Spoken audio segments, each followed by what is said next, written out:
ஒருத்தன் வேகமாக ஓடி வந்தான். ஏப்பா அப்படி தலை தெறிக்க ஓடி வர்றேன்னு கேட்டேன். பின்னாடி துரத்திக்கிட்டு வருது சார் அப்படின்னா.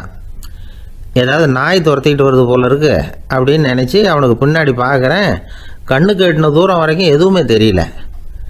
ஏன்பா எதுவும் ஒன்றை துரத்துறது மாதிரி தெரியலையே என்ன, நல்லா பாருங்கள் சார் அப்படின்னா.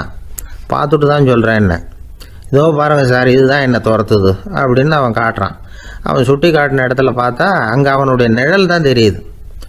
என்னப்பா சொல்கிற அப்படின்னு சொல்லி அவனை சந்தேகமாக பார்த்தேன். அதுக்கப்புறம் தான் அவன் விவரமாக பேசினான். சார், எனக்கு என் நிழலை கண்டா பிடிக்கிறதில்ல.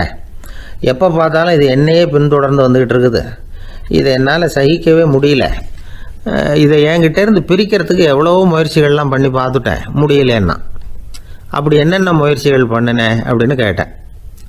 அவன் என்னென்ன செஞ்சாங்கிறத விவரமாக சொன்னான்.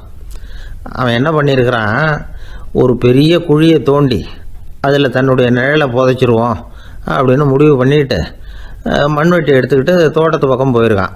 ஆழமாக ஒரு குழியை தோண்டியிருக்கான். குனிஞ்சு பார்க்குறான். அந்த குழிக்குள்ளே தன்னுடைய நிழல் தெரியுது. ஆஹா, இதுதான் சமயம், நிழல் இப்போ குழிக்குள்ளே இருக்குது, மண்ணை போட்டு மூடி விடலாம் அப்படின்னு நினச்சிக்கிட்டு கொஞ்சம் மண்ணை அள்ளி போட்டான். பார்த்தா இப்போ அந்த நிழல் அந்த மண்ணுக்கு மேலே வந்து நிற்கிது.